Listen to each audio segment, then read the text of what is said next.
Okay. Good afternoon, everybody, and welcome to this session on the Complutense University engagement on Una Futura project through the Self-Steering Committee members. My name is Carmen Otero García Castrillón. I'm a professor of private international law, and my presence here is under the position as an adjunct of of the UCM Vice Rector for International Relations, Professor Rosario Cristóbal Roncero. Together with all the team, we want to thank you very much for your interest and your attendance to this session that has been organized in the context of the visit of to our university of the Una Europa academic and governing authorities. We are honored with the distinguished presence of Professor Dolores O'Riordan, Chair of Una Europa BCV Board of Directors. We are also honored with the presence of Emily Palmer, Una Europa BCV Secretary General, and also with the presence of Professor Peter Levens of coordinating the whole Una Futura project. They are also accompanied here with us by Andrew Whitehead, Senior Project Manager of Una Europa, and Marta Molino, who is also Senior Governance Officer of Una Europa. Just at the right time. Yeah, perfect. You're very welcome. Thank you. Of course, this explains why English is going to be the language that we are going to be using in the whole session. As the title indicates, the purpose of having us together here today is to shed light on the work implemented and also in progress by the UCM members in the Una Futura project under the Erasmus Plus system, you know, that, as you are also aware, it's ongoing within the Una Europe Alliance. It seems appropriate to mention that Una Futura is not the first Una Europa project. It has been preceded by the One Europe and the Una Resin projects, whose results were duly published, and as far as it is convenient, they are meant to be continued. Whilst designing this session was a real threat a real challenge for all of us. That challenge is the word that we've been using during the whole day. But it occurred to us that this could be a great opportunity to open and broaden up our audience beyond the people sitting in this rectorate building meeting room at the UCM. We wanted to spread the word about the UCM in Una Europa, and hence we organized for those willing to know more about the Self-Steering Committee's work at Complutense here in the Complutense campus or in different universities in the Alliance. We wanted to organize, as I said, the possibility to join us by broadcasting the session online through the internet. So at this point, we want to give a special thanks to those of you who are following us in streaming. Just a brief introduction. I will remind you, as you are aware anyhow, that Una Europa has organized the development and implementation of its various academic activities, be them in the teaching, learning, or in the research and innovation spectrums, within 6 interdisciplinary areas which fall under the governance of the so-called self-steering committees, which are the Sustainability Self-Steering Committee, One Health, Cultural Heritage, Future Materials, Europe and the World, and last but not least, Data Science and Artificial Intelligence. The 6 self-steering committees count with the participation of 3 or 4 academics from each of the 11 universities that constitute the Alliance. Today, as speakers, we will count with a UCM representative in the different self-steering committees that I shall be introducing to you very briefly, and they will make also a short presentation of around 7 minutes each. Together with shedding light to the UCM Self-Steering Committee work in the Una Futura project, their presentations aim to discover and reflect on the challenges that the project activities entail and to call into attention to the issues that we consider of relevant for their successful implementation. In this regard, we expect to generate questions and a constructive debate, for which we have left a bit more than 30 minutes at the end of the session. So please let me inform you that when the session is over, we would appreciate very much that everyone in the room join us for a photograph at the entrance of the building. Another photo.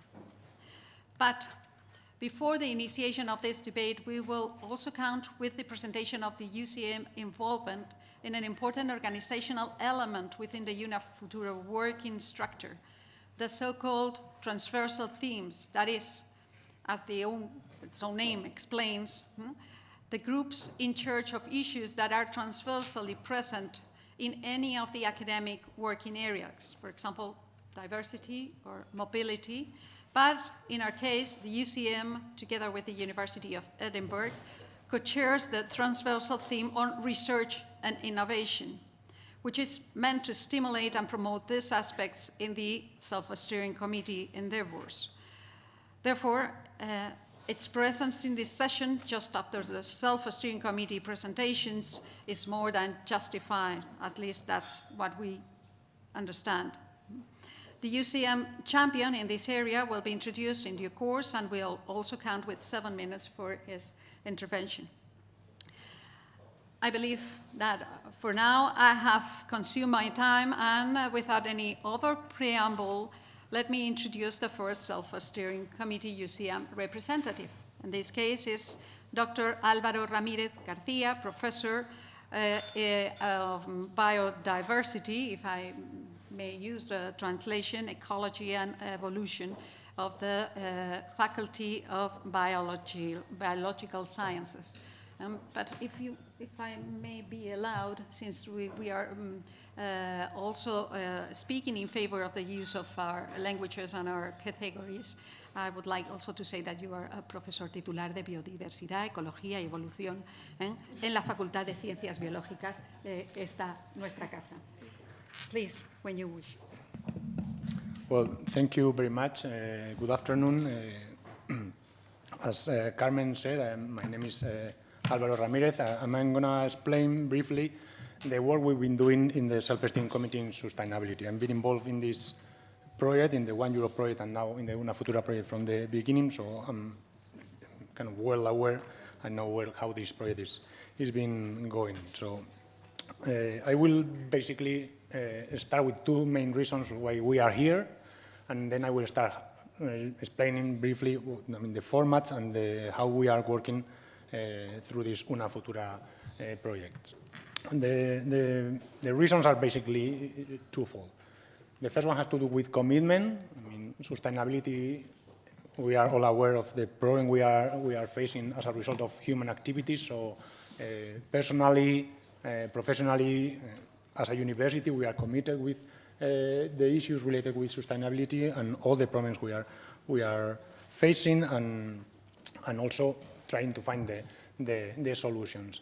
The other reason is basically the opportunity that Europa, this 11 universities alliance, brings to all of us. We are all big universities. We are capable to do what we do perfectly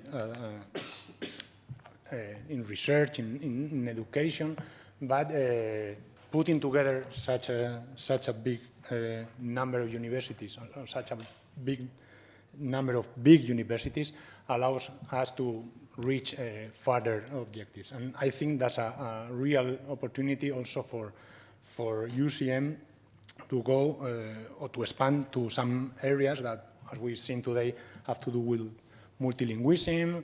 Sustainability is an issue that 4 years ago, when this started, we didn't have much in our university, and now we are moving and putting together all the efforts to do that. So those are the main reason, and the role as universities here is both in research, education, and as part of the society to try to help mitigating or solving the problems that have to do with basically, let's say, almost saving this planet, this crisis we are facing. So that's basically where we are. How we are doing this? Well, basically, we are right now a group of 3 members on the self-steering committees. With the change to Una Futura, we changed a bit of the structure to try to span or to take into account the different areas that sustainability includes, which basically is almost everything. And that's one of the issues we are facing, actually. So we have now 3 representatives. One is Victor Alonso from the School of Political Science and Sociology. One is Rafael Fernandez from the School of Economics and Business, and the other one is myself from the School of Biological Science, trying to cover and to be the contact point and to funnel all the activities through the, let's say, 3 areas: environmental, economic, and social parts of sustainability. Through that, we try to contact with different levels at university, both with the support of the different clusters that we saw this morning, and we are working in different formats, but also with different schools and departments, or those coordinators of programs, as I will mention now.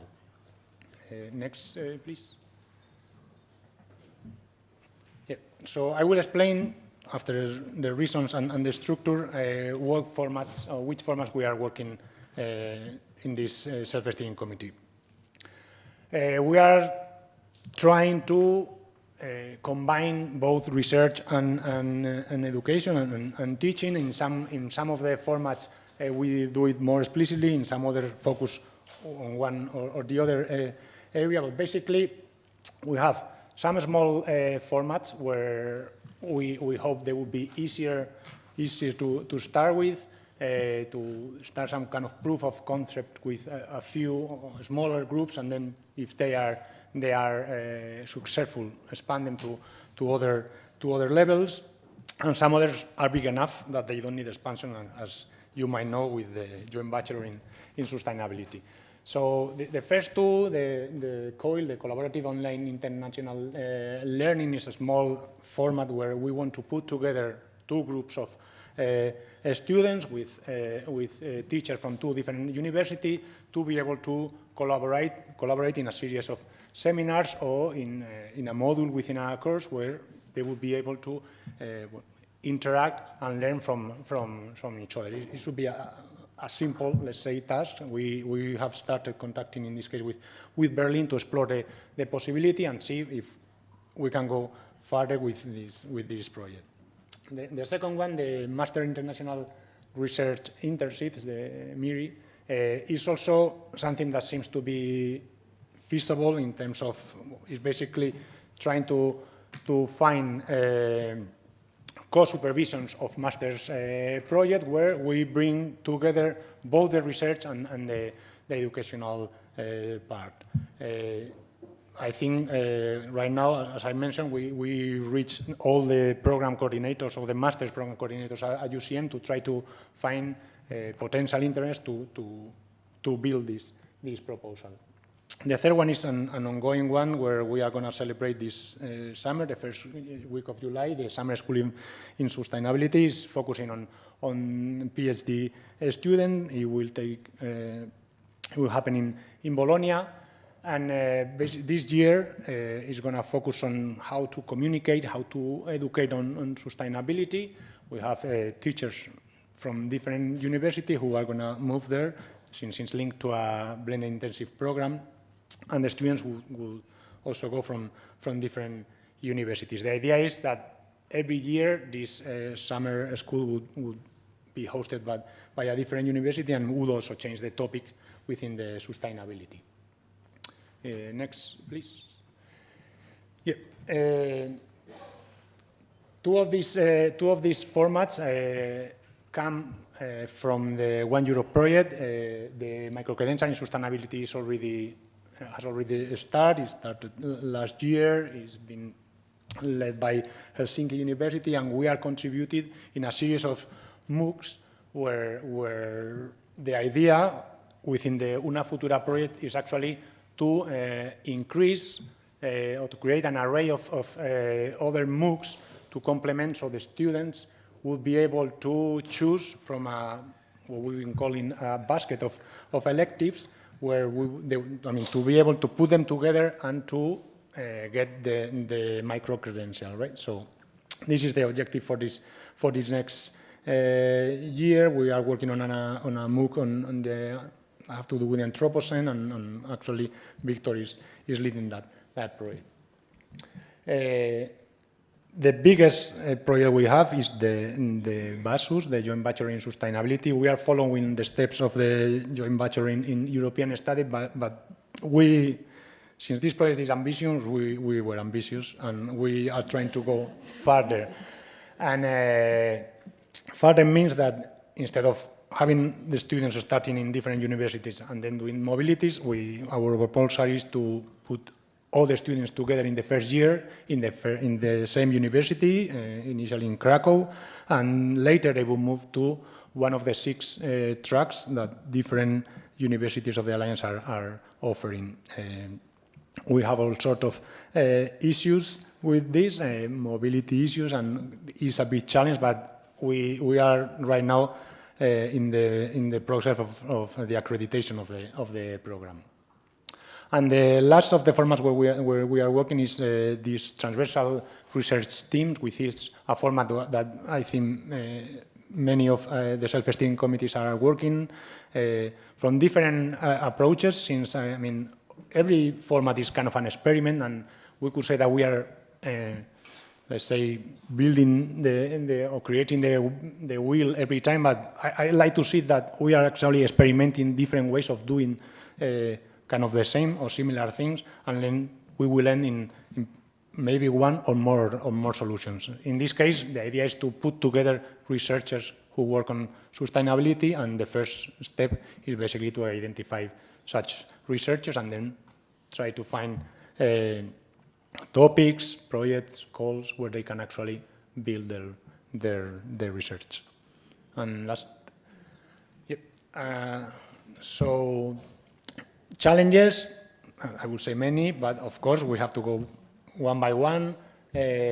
Some of them have been mentioned this morning. Some of them have to do with administrative and procedures, where we have to basically align our universities, and that means starting from our calendars, from our system to register the students, the mobility issues that we have with the BASUS. One of the things that Peter mentioned this morning is one of our main hopes, that is like, since we went farther away than the current Erasmus program, what we need is to push the boundaries of the current Erasmus program to be able to incorporate this, let's say, mobility from the very first year, right? So this is one of the main challenges we have. Regarding the master, the MIRI, the master format, I think it's more simple. We need to identify those researchers or the group who will be able to host or to want to collaborate. Also, as it was mentioned this morning, funding here is an issue, and we don't want to forget that, since our idea would be to include some internships for the students to be able to move. Of course, that means money, right? And in the transnational research teams, the same. One of the main issues has to do with the whole and the whole structure of Una Europa and the size of Una Europa, to be able to reach the last researchers, the last teachers, the last person who will be able to contribute is not so easy, and also to bring those initiatives and translate them into actual formats or ideas that we could develop. I think that's one of the main targets we have as an SNSC. And I think that's all. Thank you.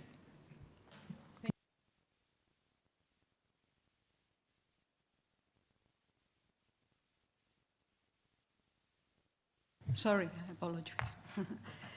So we are going to pass the word now to Javier Pérez Tris, catedrático de Biodiversidad, Ecología y Evolución de la Facultad de Ciencias Biológicas and member of the One Health Self-Steering Committee. Please. Thank you very much. Thank you very much. Well, if you can move to the first slide. I want to introduce the self-steering committee members at the Complutense University on One Health. One Health is a hot topic, as you may know. It's the idea of health. Human health has to be tackled from an integrative perspective in which humans, animals, and the environment are taken as part of the same system. And well, at the UCM, we try to organize ourselves so that these different pillars of One Health were represented in the self-steering committee. So we have people from the veterinary science, Bruno González-Son, who happens to be the chair of the self-steering committee of the One Health at Europa. Maria José Hernáiz, who is here, is a member of the Faculty of Pharmacy. José Ramón Regueiro, who is not here, unfortunately, is at the the Faculty of Medicine, Medical Sciences, and myself, who, I'm at the Biological Science Faculty, working on ecology and evolution and representing this environmental part of the initiative. So, as I said, One Health. Can you please move to the next slide? One Health is a fashion topic, especially since the COVID-19 epidemics. People is aware of this importance of having all the ingredients of the system under the same taken together as a topic. But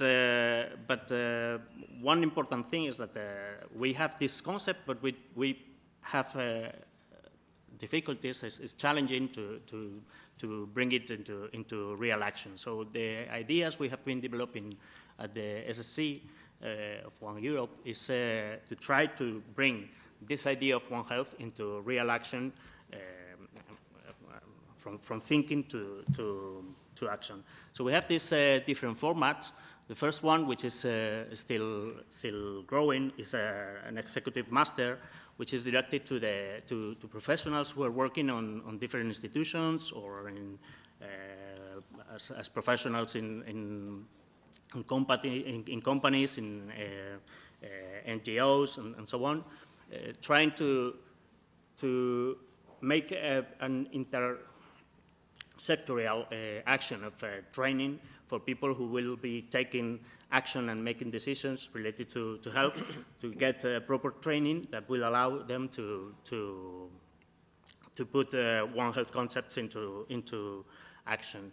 The second initiative we have is this is an initiative of collaboration with companies, trying to bring together people from so far, it was a big pharma, one of the big pharma companies, Merck, who collaborated with Europa in creating this webinar, in which people from the companies and from the academy were putting together their developments and their ideas, trying to train people in this idea that we have to find solutions to bring One Health concepts into real action. And the third program, this summer school, which is the one that is more developed, has been running for 2 years already, two different editions, and has the goal of having students, academics, and also professionals together in thinking about the different problems of One Health and trying to find solutions for those problems in a sort of a camp-based format. So it's bringing people together to the same spot, thinking together and working together to try to develop these ideas and solutions. Next, please. So thinking of practical information, the joint master is still being created. We are part of the leaders. I mean, it's co-led by University of di Bologna and Complutense University. The idea is to launch this program in 2025, and we're still populating the program with content and so on. The joint webinars are already implemented. We had two webinars the last 2 years in 22 and 23. One was about antimicrobial resistance. The other one is about vaccines, and yeah, it was with Merck that we did it, and we are trying to find other companies that will join this initiative to make it more broader. And the summer school, we have the next edition is in June in Helsinki. It's going to be the third one already. First two editions were in Edinburgh and Leiden. And we are now selecting the students for the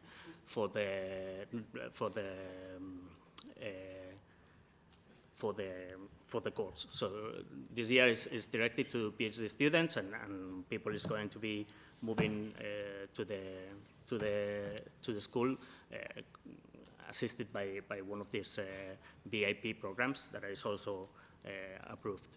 Next, please. And then thinking of challenges, well, challenges are many, of course, and for the first program, the executive master, we're still trying to work out how to incorporate different formats, the specifics into the program, and also to define which is the specific profile of professional that is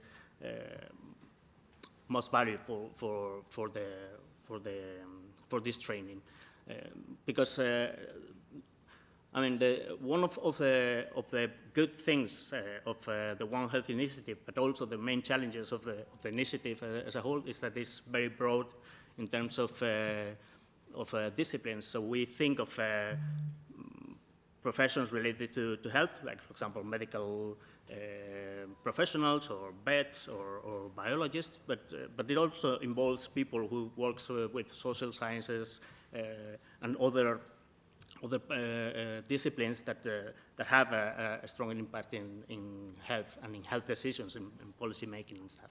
So identifying these profiles is one of the main challenges. Regarding the webinars, this is well tested already and it's working fine. And now it's mostly trying to find other companies and trying to. I mean, sometimes it's kind of difficult to break the barrier between the companies and the academics, but this is something we're working on, and I think it's been very productive. And for the summer school, I think this is something that we have to also say that when we think of Una Europa is a very big project and has a lot of problems challenges, but it's difficult to advance sometimes. But I think sometimes we manage to do really successful things and to. I mean, we have these success stories, as this is one, and I think we have to promote those and to show them to people and just to get more people engaged into the initiative. And I mean, we brought something there, like this lack of applicants from some universities, but actually I don't see a single drawback in this initiative. I think it's working very well, and it's something to maintain. And I think it's a very good format for other self-steering committees to organize their actions. And this is all I wanted to present, and thank you very much. Thank you very much, Javier.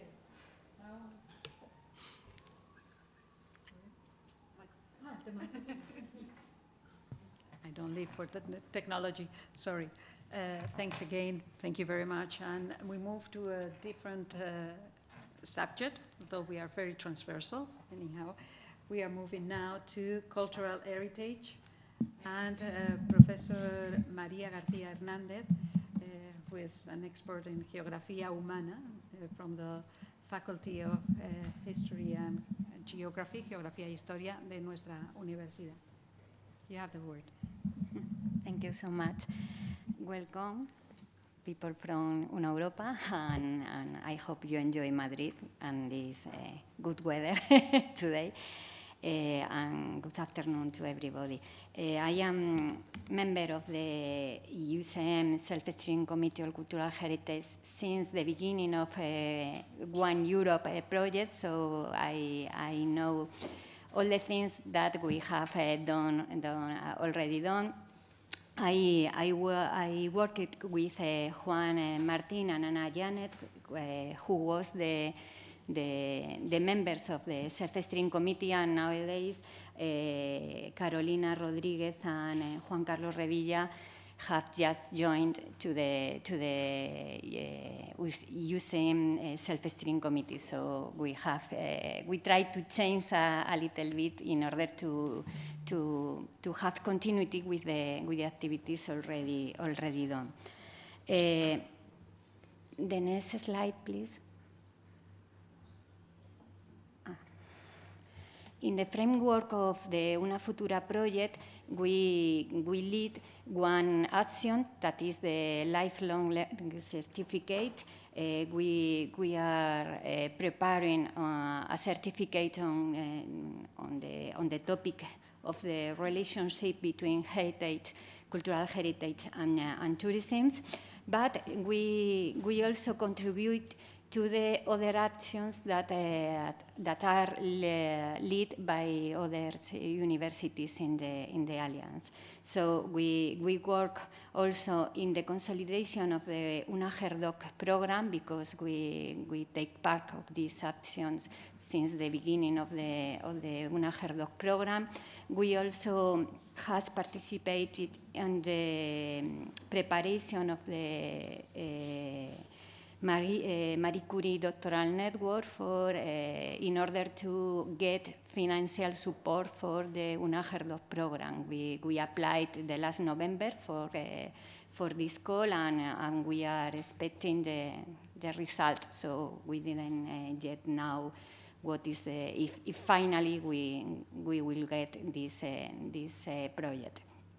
We are working in the development of a joint PhD in order to transform this Una Herdoc program in a real joint PhD.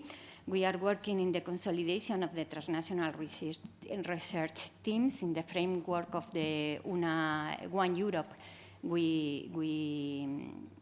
The Self-Esteem Committee on Cultural Heritage made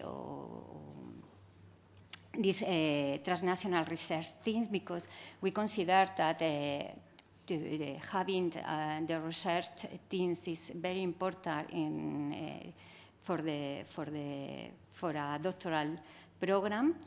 We also are working with a professor from Univo, from the University of Bologna, in the consolidation of a book series on cultural heritage. We collaborate also in the development of a joint master module on cultural heritage, in the development of a future joint master on cultural heritage, in the virtual museum, and in the summer and winter PhD school. The next slide, please.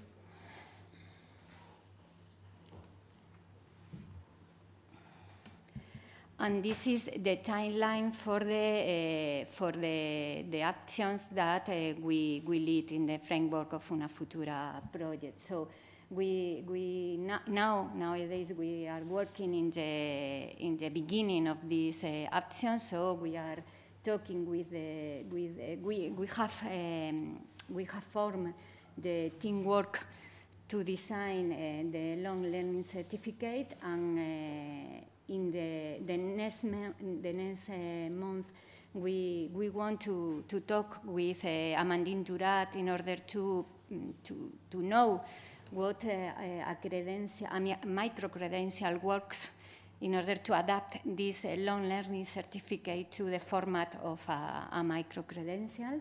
And we wish to implement, to do the implementation of this format in September, in the autumn 2024. So start with the publicity and start with the enrollment of the students in this format.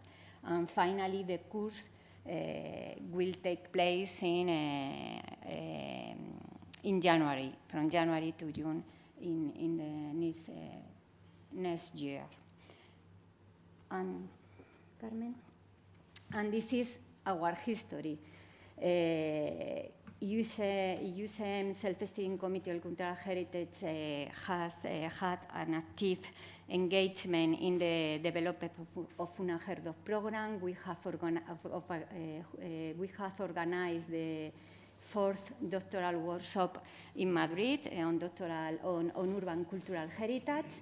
We have already organized the first summer school on cultural heritage in Albarracín on June 2023, and we have already 10 doctoral students from Complutense. 10 co-supervision agreements. We have 7 doctoral students from Complutense University and 3 students from other universities that has Complutense University as a university host. We have participated also in the chair set funding on cultural heritage last year, and several members of the UCM Self-Esteem Committee and other professors has participated in research project set funding of Europa as the project called CUTE. The next one. We have already undertaken the process of mapping research teams. In fact, the transnational research teams works nowadays, and we have organized the participation of UCM researchers in the 4 research teams. I already said that doctoral network. And for us, the main challenges is related to the continuity of una HERDOC program, because we have to support many activities, many training activities, many mobilities for students and for professors, and we have to find the framework to solve the problems we have now in order to maintain this program. That is, it not nowadays it's not a real joint program, but it will be a real joint program. So this is for us our main challenges. In fact, we are taking now the tax of the renewal of the agreement, because we have to make an agreement and modification in the agreement the next year, and we have to think very deeply how to guarantee the financial sustainability of the program. And that's all. I thank you so much, and I hope you. Thank you very much, Maria. And I must stop here just a second to say that you are all really using your time very efficiently, and so I can just congratulate you, and I'm sure we will keep on this track now, which is the turn of future materials. It's a new self-steering committee that is led here at Complutense by Alianza professor of precisely of future materials at the university, as physics faculty of law. Thank you very much. I think I'm going to be even more efficient than the rest of my colleagues, so because we are starting. So please, the first slide. First, I would like to introduce the self-steering committee. We are 3 people here at the Complutense. Professor Maria Josefa Herrero, she is a professor in the Mineralogy and Petrology Department of the School of Geology, and she is an expert in raw materials, industrial minerals, and petrology. Andrés Guerrero is a professor in the Physical Chemistry Department of the School of Chemistry, and he's an expert in nanomaterials for energy and biomedicine. And myself, that I am a physicist, as Charo said, and I'm from the Department of Material Physics of the School of Physics, and I work in novel magnetic and electronic nanomaterials. We are also the co-chairs of the self-steering committee with our colleagues in the Jagiellonian University in Poland. So we are the newest focus area. Future Materials was starting with this last project, and we have decided to start with 3 main formats, which are described in the view graph. We are going to implement some series of webinars, a PhD award, and a series of summer school that I will ask help probably to the One Health self-steering committee, because they already know a lot about that. So through the webinars, we decide to use that as a platform to know each other, particularly because we are a very multidisciplinary topic. So we don't know exactly which are the main topics and interests of the rest of the people in the other universities. So we have starting the webinar series last month. In fact, we have one webinar just before Easter, and the next one will be next week. So we will take one webinar every month. And the idea is to have a senior researcher together with a young researcher in an early stage, in an early career stage point. So we want to explain our work, but not only to the academics, but in a to the global society. So with a part that can be understood for the whole society. And we want to use it to seek synergies too with other self-steering committees and transversal teams. So we plan to invite people from other self-steering committees and works to participate in our webinars. The second format is auto-explanatory. It's a PhD award to give a prize to the most innovative research in our field, which is going to be quite difficult because, as you heard, we are very multidisciplinary, but this is a problem for Berlin, so they will manage to do that. And we want to also disseminate our field within our universities. And finally, we plan to start with a summer school series. The first one will be here in Madrid in this next summer, in summer of next year. And the second one is planned to have place in Bologna in the summer of the 2026. We will focus this summer school to master students and PhD students, so we can expose those students to cutting-edge topics in material science and to promote the knowledge within our students. And finally, we are participating in the sustainability focus area through one subject that will be in the Bachelor of Sustainability in Sustainability, and with a subject which is called Future Materials for Sustainability in the track that is held by or directed by Helsinki.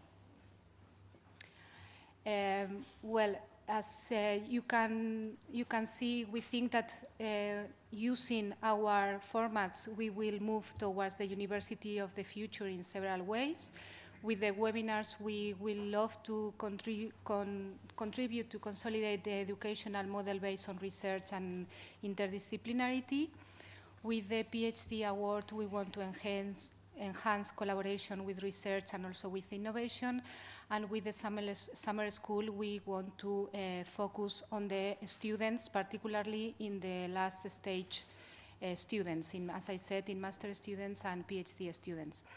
Of course, as other self-steering committees, we have to face several challenges. In our case, probably they are different than the one of the other self-steering committees because we have already started. But we have identified main three challenges. The most difficult one and the hardest one is the first one, which is to be able to engage participants within the academics of the different universities, because they are normally very busy and it's very hard to convince them to work within this project, which is complex and it's a long-term project. And in fact, for example, for Leiden, we didn't have any representative until the last month. So this part is quite hard. The second one, I think we are overcoming this problem because at the beginning we had a lot of problems to understand how was the philosophy of the project, to understand the bureaucracy and the policies and the rules and so on. But we think that we are on track on that, and we are finally understanding how to proceed and what to expect and what are the rest of the people expecting from us. And the final challenge is to be able to have, a stable and reliable budget. I think this is a problem that any other self-steering committees have. And we will like to be as much as independent with the budget as possible, but we don't know yet how this is going to work. So this is mostly what I want to say, and thank you very much. Thank you very much, Aranzazu. You are the youngest group, but you have proven to be extremely productive in this very short period of time. We now turn to the group on Europe and the world. It's going to be presented by Professor Claudia Finotelli from the Faculty of Political Science. Thank you, Carmen, and good afternoon. I'm going to be more efficient, even more efficient than our colleagues from the physics faculty, which is actually at odds with the reputation of social scientists. But I will be brief, promised. If I may introduce my colleague of the Self-Steering Committee Europe in the World. I'm today replacing last minute José Antonio Ruiz San Román, who should have spoken instead of me today, and I'm also pleased to introduce Maria Luisa Villamarin Lopez from the Faculty of Law and Diego Rodriguez from the Faculty of, both are professors from the Faculty of Law and Economics, respectively. They had other academic commitments today and couldn't attend. Why am I committed? I will start with my personal experience. I think it is worth mentioning it. I was one of the first Erasmus students in Europe in the 90s. And I decided from Italy to continue my studies in Germany. And then after master and PhD, I took my first position in Spain.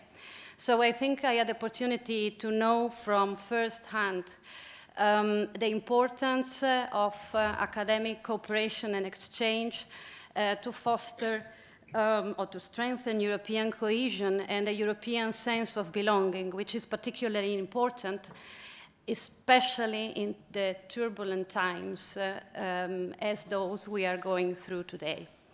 So beyond, the second reason is that I had the pleasure to work in the first self-steering committee Europe on European studies. And I had the pleasure to work under the lead of Begoña Greziano. And against every expectation, we were able to design and finally implement the Bachelor of European Studies, which is currently already working in all 8 university members of the Alliance. So, beyond my personal experience, and I'm talking also on behalf of my colleagues, why are we committed to this self-steering committee, Europe and the world? Well, mainly for 2 reasons, because, and here I'm paraphrasing Stefan Zweig, because we want to contribute to implement a university on a European scale, instead only of thinking about a university on a European scale. And to a second extent, we would like to contribute to innovative learning and teaching and to the development of innovative research avenues. And also, why not? Because of a sense of, or a commitment to community service, which is time-consuming, but that we hope or confident that will be also rewarded in one way or the other. So, then the last slide. What we are going to do to achieve these goals, which are more philosophical goals, and that should be actually translated into something more tangible. The first objective is certainly to contribute to implement the Bachelor of European Studies. It is certainly an innovative and groundbreaking bachelor. It is the first one in Europe, but it has a lot of challenge. The challenges have to do with the idiosyncrasy of European universities, the fact that bureaucratic processes in every university are not, still need to be streamlined. There is a need of staff in many universities to fulfill the courses that have been offered, and sometimes also, why not? Also some communication problems that have to be solved. The second point is to organize a winter school, which will take place, we still have to fix the exact date with Kolja Raube next week, between December and February. The winter school is planned as an additional learning opportunity besides the official calendar. And the winter school will take place in Madrid. This is not by chance. Madrid is the door to Latin America. It's Europe's door to Latin America. It's the capital of the second tourist destination in the world after France. It's a city which has been growing tremendously in the last 20 years, also especially thanks to immigration, and finally, a city which has undergone a process of gentrification, which is not only a problem in Spain, but also a problem in other European countries, such as, for instance, in terms of access to housing, as it is the case of the Netherlands or France. And against the backdrop, our goal is to bring students closer to topics such as urban change, climate change, migration, and tourism. How we would like to do this? To combine a format between on-site classical academic workshops and visits in the city. We are thinking about, yes, some hybrid format. It is a very trendy word, hybrid. So we are having this type of hybridity. And we will communicate in June, I think, the exact terms of when it will take place, how it will take place, and how it will be financed, most probably through the application of bits. For this, we will count on the help of our assistant, Reja, who is present in this room and who I'm very pleased to introduce now. And finally, of course, the third commitment, the third focus will be a thesis lab, which is, well, a classic format. They are already quite common in many European universities, but we are thinking about an innovative format, maybe also trying to include the students from, we have a lot of PhD students and master students from other countries, mainly Latin America, and so to make it more global. So far about Europe and the world, and thank you for your attention. Thank you very much, Claudia. And now we move to the transversal theme. After the presentation of all the participants or representatives of the self-steering committees, we'll try to have... I'm sorry. I'm leaving you behind because I missed you at the probably at the early part of the very beginning of the session. But of course, we cannot forget artificial intelligence and data science. So we have Professor Carlos Gregorio from the Faculty of Sociology. That is, no, not anymore. Statistics, sorry. And he's an expert, of course, in computing systems. Have I said it properly? Yeah. Thank you. It's okay. More or less. Okay. So thank you, Carmen. Thank you, Carmen. I will definitely try to beat the record in efficiency. Yes. Thanks a lot. No. Just 2 slides. The first one. Okay. The first one. Okay. This is the second one. So efficient. So efficient. Okay. Let me briefly introduce the representatives for the self-steering committee here in the Complutense. It is formed by Juan Recio García, Ángel González Prieto, and Carlos Guerrero Rodríguez, myself. And we come from different faculties, statistics, mathematics, computer science, from different departments. We hold different positions at the university. Juan Antonio is the director of, how do you translate, a chair with a company, an important company, Bosch. And Angel is not here, but he is Vice Dean of International Affairs, so he's quite aware of the problems and possibilities of the internationalization in the institutions. And I myself am the coordinator of a PhD program in data analysis, data science. It's a multidisciplinary program. We spread over a lot of domains. Of course, statistics, mathematics, computer science, but also sociology. Maybe that's the confusion.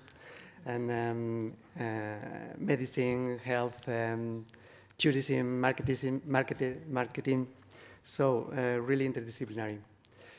Okay, we think that this variety in the composition of the self-steering committee allows a wide perspective and outreach to the community. Next slide, please. This is going to be fast.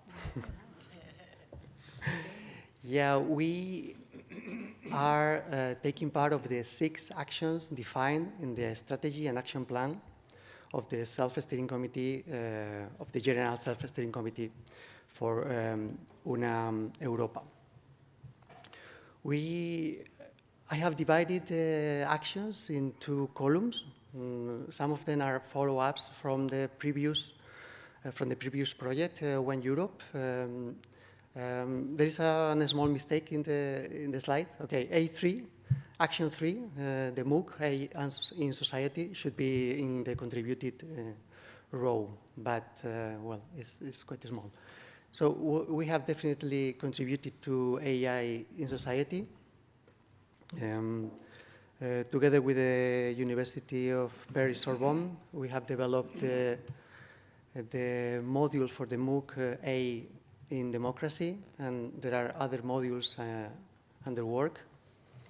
These modules have been already offered for the students here in Complutense, for some bachelor students that can complete this ECTS as free courses, and also for doctoral students as a complement for their training, as the doctoral school offer this possibility. And we have also been leaders for the Long Life Learning Certificate from Data to Decision. This is a 9 ECTS credit certificate intended for professionals. We are going to renew the edition in the academic year 24-25 in Bologna, and we expect to hold it here in 25-26 in Madrid. Okay, and as for new actions, let's start with the contributing actions. We are starting networking with information gathering and sharing, especially focused on artificial intelligence. And of course, it's quite trendy, the data science and artificial intelligence summer school, as most of the self-steering committees. Our summer school is on artificial intelligence and creativity. We have already started the preparation of the edition of this year, 2024, and the call for participation was really a success. We really got a lot of participants, and only a few of them could attend, fortunately. But fortunately, we have already decided to the re-edition of the summer school in Paris in 2025 and Dublin in 2026. So for the new actions that we are leading, there is action 1, this data science artificial intelligence challenge. We want to push forward the typical hackathon or datathon event. We want to involve companies and organizations to provide meaningful problems. And we want to set up teams, multidisciplinary teams, and to try to solve these issues and to get social impact. And finally, the most ambitious action is Action 6. It's a joint master degree in applied data science. We want to put together experts in very different domains, because in every domain nowadays they are using data. And not only experts from academia, we want also to involve people from companies and organizations, as more or less like for the challenge. And we are pushing to this master to be an Erasmus Mundus master. That is a seal of quality and excellence that we would like to achieve. And I think that's all, because most of the challenges has already been commented. And I could talk for hours about the implementation and the implication of these actions, but I think it's enough for today. Thank you very much. Thank you very much, Carlos. We hope to have a little bit of time later on maybe to talk about those challenges on the implementation. Yeah. And now we surely turn to the transversal theme on research and innovation. And we have Professor Javier Pérez Trujillo from the Faculty of Chemistry as a co-chair of this transversal theme in One Europe to explain the work that they are now planning to do, or how this transversal theme is integrated within the scene of this self-esteem committee's work. Okay. You can go ahead. Thank you very much, Carmen. Next one. Yes. So, first of all, to welcome the Europa team and the people from the University of Leuven. And, this transversal thing, I will explain in very short time. We call it with the University of Edinburgh. The other colleague is Professor Soledad García Ferrari. This is the Dean of the Faculty of Edinburgh. And basically, what we have to work, the idea is the co-champions of this research and innovation to work together with the office of Europa in Brussels, working in the implementations of the research group at the Alliance level. So what is very important, because has been said this morning, the most important things for the research group is to have resources and to have a common interest across Europe, and in this case, across the Alliance. So I think we have to go forward from single, let's say, researchers catalog or so on. The idea is, I think we have to work on networking, research and innovation hubs. When we have the European Union calls, the self-steering committees has to identify the calls in the different topic areas, and in any specific call, identify key target groups in the different universities. In such way, they can put together the information of resources, capabilities, and so on. Because if they don't have this driving force, people will not look normally to see what is doing the rest. So I think we have to work in such direction, because it's very, very important for researchers to find resources. If we see resources, we move. If we don't see resources, we don't move. So this is the real world. So we have to work in such direction. So we bring these ideas because it came not only from Universidad Complutense, also from University of Edinburgh, because we worked together, we start to work, trying to identify these key areas, to work together with the Europa office, trying to bring these things. So also we think that if these groups could find a financial support and can work together, I think a very good thing will be to give them to a seal of recognition as Europa research groups. So I think it will be a very goal and ambition to promote the collaboration. We have to have driving forces. Otherwise, I repeat, we don't move. And also, this is very important to identify, also general catalogs of infrastructure. This is good to know, but if I have a microscope in Madrid, I will not do one microscope in Helsinki or in Edinburgh or in Leuven. So if we have identified the specific and unique infrastructures, I think it will be a very good add value to the Europa Universities network, and to try to promote also this interesting aspect on that. And we see that the role of these co-champions in the research and innovation has to be open and very open action plans. It means that for us, for example, every year to meet with the office, Europa office, and to analyze the strengths and weaknesses that we detected, I think we will will be moved in one holistic atmosphere in order to improve our collaboration and to the networking in Europe. Next one.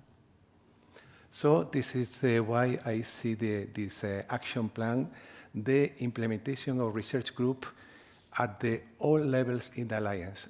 Not only on the teaching, because I think on the teaching the inertial movement is ongoing, but we have to provoke all this action and interaction between the research group inside of the Alliance.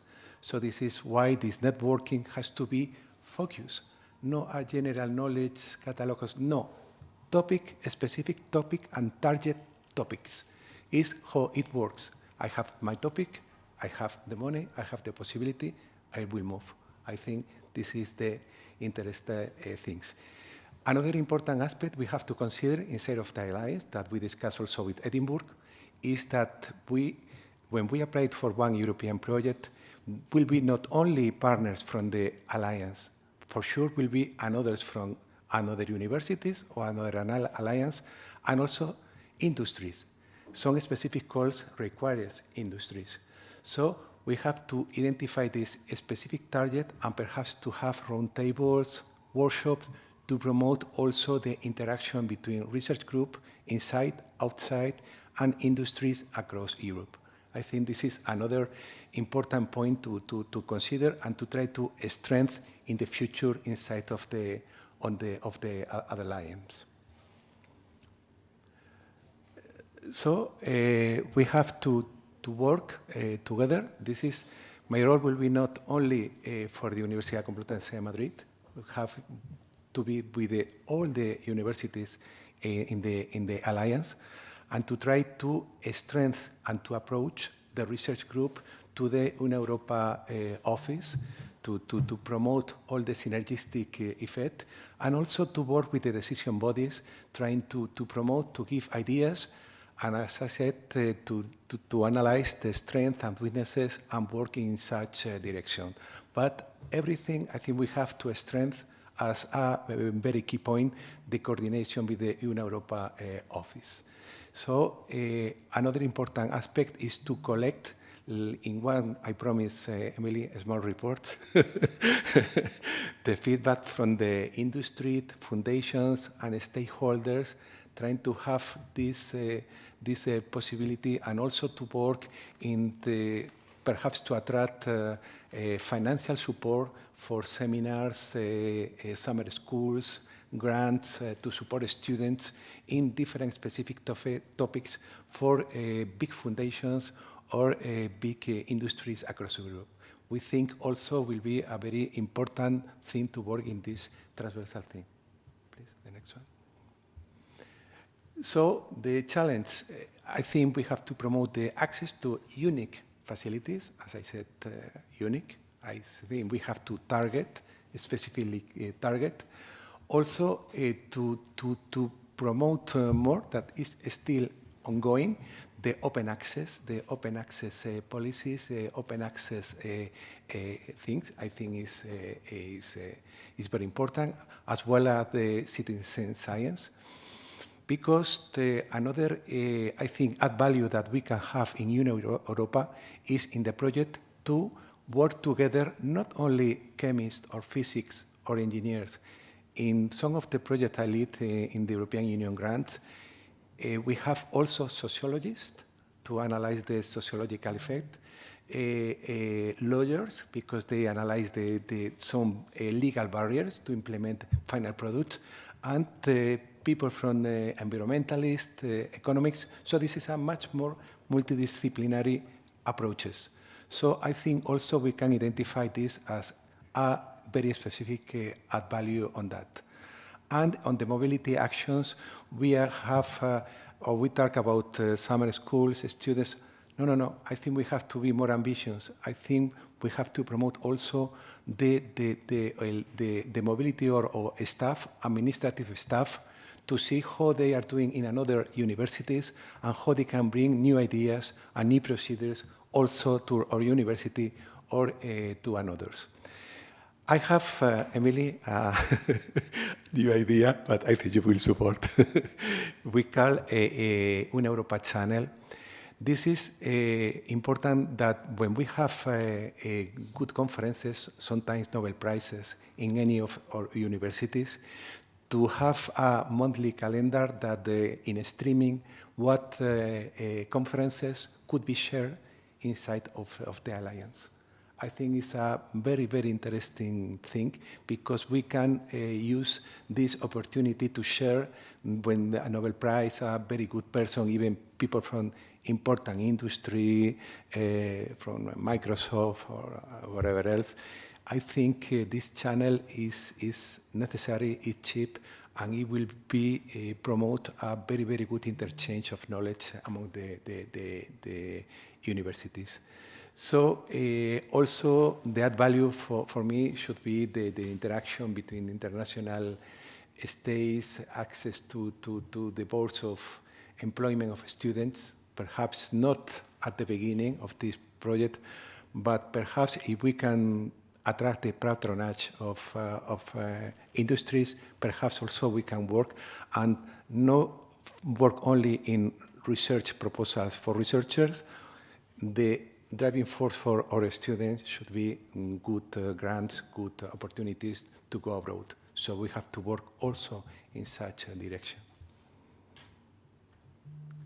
And well, there are for sure open questions. At the end, is resources, is time, but we are very enthusiastic to try to work with the steering committees, working groups, and together with the office in Brussels, trying to promote all this activity between clusters, experts, policy groups, research bodies, and to have, as I said, this annual evaluation of strengths and weaknesses that I think will be very holistic production inside of the Alliance.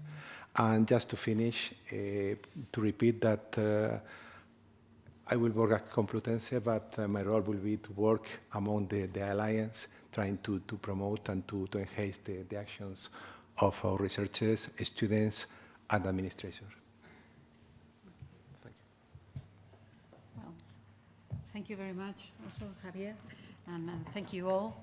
I would like also to stress that our representatives here have made an effort to come here to be with us, and behind them there is a large number of professors and academics at all different levels working very hard to have these initiatives that come from the teaching and learning. On the one side we have this side, our vice rector for students, and they also come from the research area, so they come together here with a huge work of a large number of members of our community.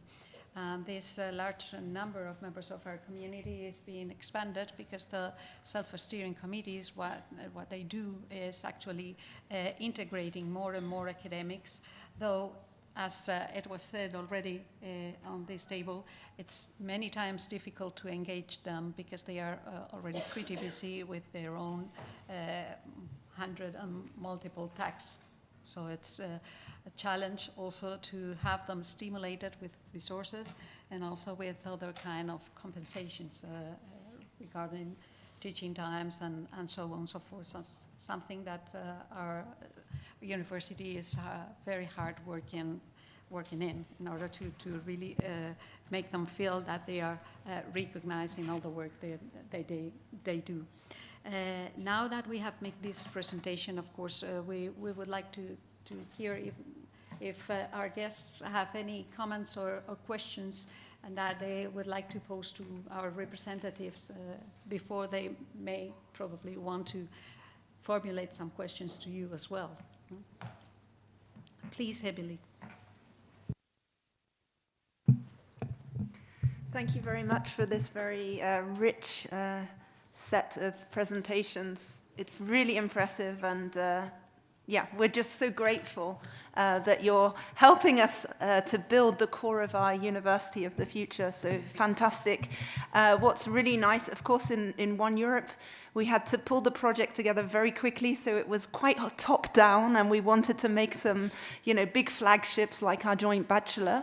But with this Una Futura project, there's really been the opportunity for the self-steering committees themselves to lead on what they want to do in the future. And what we see is a much, as well as the balance in kind of joint courses and programs, a stronger kind of weighting towards the research collaboration, which is, really going to make, I think, this alliance very impactful in the future. Of course, the Una Futura project unfortunately doesn't touch anywhere near the funding needed for that research collaboration. But as Una Europa, we're very committed to building an external funding strategy. And just last month, a new colleague joined the central office in Brussels, Senior External Funding Officer. His name is Nick Oliver, and he is tasked with designing and helping to oversee the implementation of an external funding strategy. If you have not heard from Nick already, I'm talking now to the self-steering committee members, you should soon, because he would like to work very closely with each of you to understand your aims and then to try to map the opportunities. But Nick will not be alone, so at the same time as building an external funding strategy, looking at opportunities for funding, which hopefully will also include the ones corporate sponsorship and philanthropy mentioned by Francisco. Nick will also be working really closely with the research coordination cluster. One person in Brussels is a limited capacity, obviously cannot support the number of research proposals that we would like to see, but by anchoring our workflows into our research coordination cluster, it means that we're anchored into the research offices of each of the 11 universities, and that's where the resources to support our academics to build those joint proposals.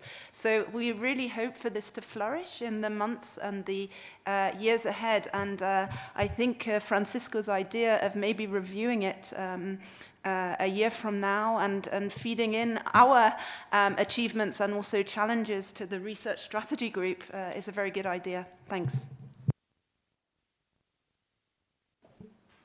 Thank you very much. Primarily what I want to say is my sincere thanks to you all. It's just been such an uplifting session. I feel so energized by it, and I really feel humbled to have been in the presence of such intellect. I was really struck by the slide, Claudia, that you put up. I may have got the words slightly wrong, but where you said why you want to be part of the Una Europa, because it's an intellectual playground where critical minds can expand and realize aspirations. And that's what I felt, and I've been feeling it all day. And particularly, I think, around the self-steering committees, I suppose each and every one of the topics are really addressing huge global and societal challenges. You know, you can't pick on one of them. Each of them have their challenges. And we started this morning talking about what the strategy for Una Europa is, and we're stressing that there are 3 pillars. It's research, it is education, it's also about societal impact and outreach.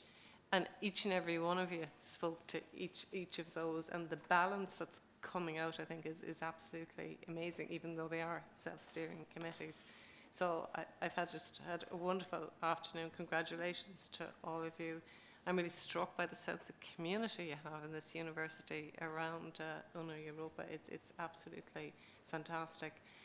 Of course, I did hear the challenges, particularly this morning we heard the challenges.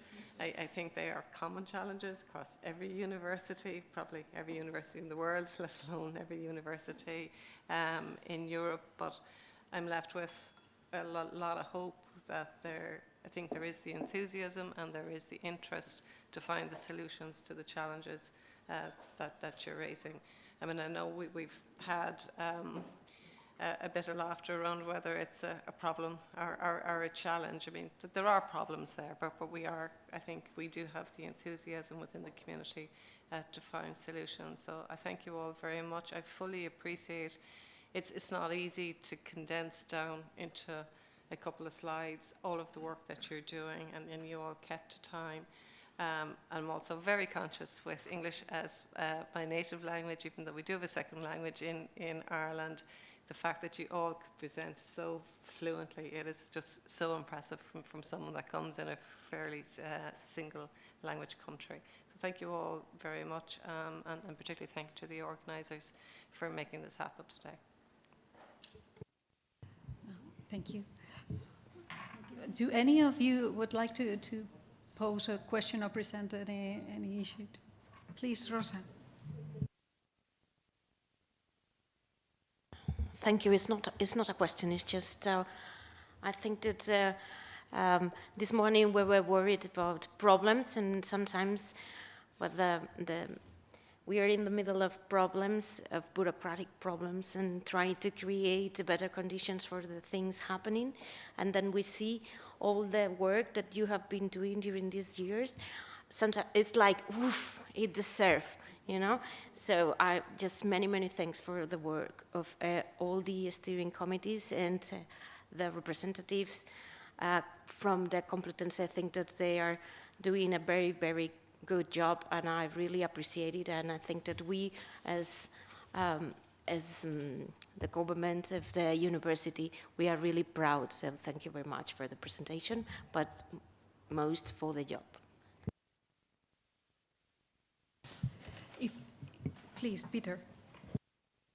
Yeah, if I may, just add a few words to what has already been said. So I also applaud all the contributions and the hard work that you have presented.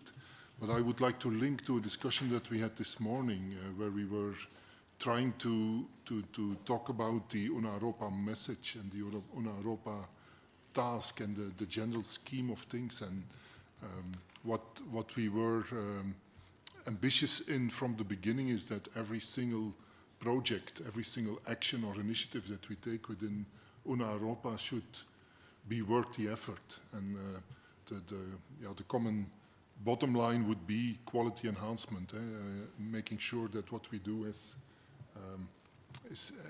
merits and has added value because of doing it together. And I think this is what we should always keep in mind. If I now look to all the projects that have been presented where this university is leading or being involved, every single one of them, I'm very convinced that this is going to enhance the quality of the operation of everybody who is involved as a researcher, or is going to bring added value to the students that take part in these initiatives. This is, I think, really crucial. This is, for me, the most important aspect of sustainability of this alliance, because we can do so many things. We can build databases as much as we want. We can invent many new modules. If it is not worth the effort, if it is not of higher quality than what we all can do much more easily without problems or different types of problems ourselves, then we will give up eventually. So we really have to focus on those things that make the difference. And many of the examples that you have presented clearly respond to that. So it's been a very enjoyable afternoon. Thank you for that. Is there someone in the room that wants to pose a question or make any comment? Otherwise, if I may, I would like to make one and ask my colleagues here in the table. Our Vice Rector for Students has just mentioned our gratitude in the name of all of us, also regarding the work that they've done. But it's probably not that much known the way in which students have been integrated in these activities. And I'm aware of the existence of these experiences in the self-steering committees here at least at the Complutense level. And if it's possible, I would like to ask any of you to share one of them briefly. I know that the time is running. I think, Carlos, or would you like to?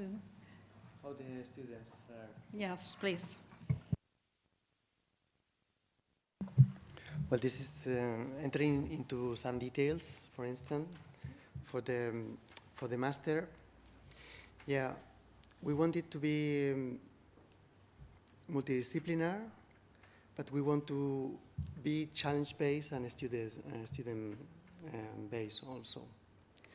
So we want to consider their opinion from the very beginning, and they to take part in the definition of the program and also in the implementation, of course. This were. How did you do it?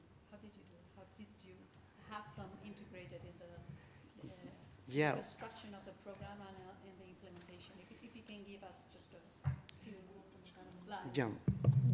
Well, at the moment we have just started contact with all the possible representatives we have found. And as soon as we really start working, they will be in, for sure. So, yeah, this is maybe something we should solve, because we have made this contact in the coffee breaks in the General Assemblies. It's difficult sometimes to find the right channels to do these kind of things. So this is good for the General Assembly, but maybe it would be better if we could easy this process and not only do it in these General Assemblies, but we could find better ways to do it. We say that the work is on the way, and since the work is on the way and we want to keep on moving, we want to thank you very much again, all of you, for your presence here. We will ask you to join us for a picture just on the stairs, to those of you who are here.